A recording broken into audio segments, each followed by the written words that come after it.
ఇది అంబరీషుడి యొక్క స్థితి. ఇప్పుడు చెప్పండి, అంబరీషోపాఖ్యానం సామాన్యమైందా? ఏ స్థితిని తప్పు అలా నోళ్ళవి ముయ్యకండి, పక్కకి తీసుకెళ్ళండి బాబుని, అంతేగాని రసన తులసీదళములందా ఆ నాలుకకి ఏది పడితే అది రుచి చూపించాలని ప్రయత్నం చేసేవాడు కాదు. మీకు అసలు దీన్ని గెలిస్తే అన్ని గెలిచేసినట్టేనండి. మీకు ధూర్తుడైనటువంటి ద్వారపాలకుడు ఒకడు ఉంటాడు ప్రపంచంలో. లోపల ఉన్న ఆఫీసర్ గారు మంచివాడు, బయట నుంచి ఉన్నటువంటి ద్వారపాలకుడు చాలా ధూర్తుడు. వాడు మెహర్బానీ వెలగబెట్టేస్తుంటాడు. ఏంటండి ఇలా వచ్చారంటాడు. ఒకసారి ఆఫీసర్ గారిని కలవాలని. అబ్బే భలేవరే, 15 రోజుల క్రితం పేర్లు ఇచ్చిన వాళ్ళు వెళ్ళలేదు ఇప్పటికంటాడు. లోపల ఉన్న ఆయన కాదు, ఆయన ఎవరు వచ్చినా పంపరా అంటాడు. కానీ దరిద్రం ఏంటంటే పాప ఆయన తెలియదు వీడెవడో వచ్చాడు. అలా ఇది గర్భాలయం, దీనికి పాపం ఏమీ ఉండదు. ఇది ఆకలేస్తే అయా లోపల పదార్థం అయిపోయిందండి ఇంకేమైనా పెట్టండి అని అడుగుతుంది. మీరు అందులో పాలు పోసినా, కాస్త పరవన్నం పెట్టినా, లేకపోతే ఇంత పులిహార పెట్టినా, ఓ 2 ఇడ్లీలు పెట్టినా, ఇడ్లీ అమేస్తారు వద్దండి అని అదేం అందం. ద్వారపాలకుడు ఇక్కడ ఉంటాడు. వీడికి ఏమిటో తెలుసా అండి, అసలు పచనం చేసి జీర్ణం చేసి శక్తినిచ్చేది ఇది. వీడి పని ఏమిటంటే ఆఫ్టర్ ఆల్ లోపలికి పంపిస్తాడు అంతే. వాడు ఏమిటంటాడంటే అలా పంపమండి, 5 నిమిషాలు అయింది పప్పనమే పెడతారంటే మార్చండి అంటాడు. అంటే అప్పుడు మళ్ళీ కూర కలపాలి. దీనికోసం ప్రపంచంలో ఎన్ని కోట్లు ఖర్చు అవుతుందో మీరు ఆలోచించండి. లేకపోతే ఇంత పప్పు, ఇన్ని కూరలు, ఇన్ని పులుసులు, ఇన్ని పచ్చళ్ళు ఎక్కడి నుంచి వచ్చాయండి? ఎందుకండి? ఒక్క పదార్థంతో సరిపెట్టచ్చు. ఇది ఎప్పుడు అడగలేదు వెరైటీ అంతా దీంది.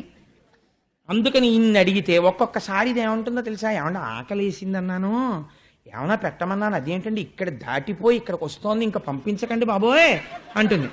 అంటే ఏంటి, ఆ టోకెన్ల కోసం రష్ ఎక్కువైపోయిన గోపాలకృష్ణ గారు పడిపోయిన ఆవేదనలాగా ఇది నిండిపోయి ఇంకా పంపద్దో అంటే భలేవాడివే, రుచి ఎంత బాగుందో అని ఇది పెట్టేస్తుంటుంది లోపలికి. బాధ దీనికే అన్నీ పంపేసి ఏమంటుందో తెలుసా అండి? పులిత్రేడుపులు వచ్చేస్తేనే జీర్ణం అవ్వలేదు, కొంచెం సోడా పట్టారా అంటాడు కొడుకుని. మళ్ళీ ఇదోటి. ఈ పైకి చాలా తేలిగ్గా కనపడుతుంది, ఇంద్రియాన్ని గెలవడం అంత తేలిక కాదు. దీన్ని గెలవగలిగారు అనుకోండి, నోరు మొయ్యి అవేమక్కర్లేదు, కాస్త తులసి దళం నోట్లో వేసుకో, ఎందుకు నీకు ఏమిటి రుచి, తిను ఏం పర్వాలేదు, ఈశ్వర నివేదనమైనటువంటి ప్రసాదము. నువ్వు ఇవాళ ఇంత పులిహార, ఇంత చక్కెర పొంగలి తినే శరీరమును నిలబెట్టవచ్చు అని చెప్పారనుకోండి. ఏమంటే గుళ్ళో సమోసాలు నైవేద్యం పెట్టరా అండి అని అడిగాడు ఒక ఆయన. అంటే ఆయనకి ఇంట్లో ఉండవలో ఉంది, అందుకని చెప్పి ఏమిటంటే సమోసాలు పెడితే ఇక్కడ తిందామని. నేను తెల్లబోయాను నిజంగా, అయ్యి బాబోయ్ ఇలాంటి కోరికలు కూడా ఉన్నవాళ్ళు ఉంటారా అని ఆశ్చర్యపోయాను. అంటే ఆయనకి ఎప్పటి నుంచో కోరిక ఇక్కడ పెడితే తినేద్దామని. ప్రసాదం కౌంటర్లో ఇస్తారు కదా సమోసాలని. అది నిజంగా ఇంక నేను ఏం చెప్పాలి జవాబు మీరు ఆలోచించండి. విహితము నిషిద్ధము ఇవన్నీ నేను చెప్పనా సమోసా గురించి? రజోగుణ ప్రకోపం కలిగినటువంటి మసాలాలతో ఉన్న ప్రసాదం ఈశ్వరుడికి పెట్టి మీరు తింటారా? ఆయన ఏదైనా జీర్ణం హాలాహాలం తింటాడు ఆయన. నువ్వు తిను. మొన్నటి రోజున విన్నాను నేను పేపర్ నిండి అన్ని హాస్పిటల్స్ నిండిపోయాను. చిన్న తేడా వస్తే మనం ఉండలేమే. మరి అలాంటిది జాగ్రత్తగా ఉండద్దు. లోపల మనస్సు ఏర్పడుతోంది, మనస్సు తేడా వచ్చిందంటే కుభోజనేన దివసహ అన్నాడు వ్యాసుడు. నువ్వు తప్పు భోజనం తింటే, రజోగుణ తమోగుణ ప్రకోపంతో కూడిన భోజనం తింటే ఓ రోజు పోయింది అన్నాడు. ఆ మనస్సు వ్యగ్రత అలా ఉంటుంది. ఈశ్వరుడు ఎందు ఉండదు. ఈశ్వరుడు ఎందు విస్మృతి పొందిందో రోజు, ఆ రోజు నువ్వు చచ్చిపోయిన వాడితో సమానం. ఆ టైం అంతా పోయింది, రాదు మళ్ళీ నీకు. అందుకనే ఆహారం అనందు నిబద్ధత పెట్టారు. లేకపోతే ఏం తెలివి తక్కువ వాళ్ళై పెట్టలేదు ఋషులు సాత్వికాహారం తినమని. కాబట్టి ఇప్పుడు ఆయన దేనిని గెలవగలిగాడు అంబరీషుడు? రసేంద్రియమును గెలవగలిగాడు. నోర్మోయ్ అనగలడు. ఎవరిని? నాలుకని. అలా మనం ఎప్పుడూ అనలేం. అది మన్నంటుంది, నోర్మోయ్ పట్రా వంకాయలు. వెండి కంచం తాకట్టు అయినా పెట్టు, కానీ ఊరగాయలు పెట్టవలసిందే. ఏడాదికి కావద్దు అంటే ఎందుకు ఊరగాయలు? ఏమవుతుంది లేకపోతే? 365 రోజుల్లో ఈశ్వరుడు కూరగాయలే ఇవ్వడా? ఏం ఊరగాయలు పెట్టుకోకపోతే ఏమవుతుంది అని అడగలేమో.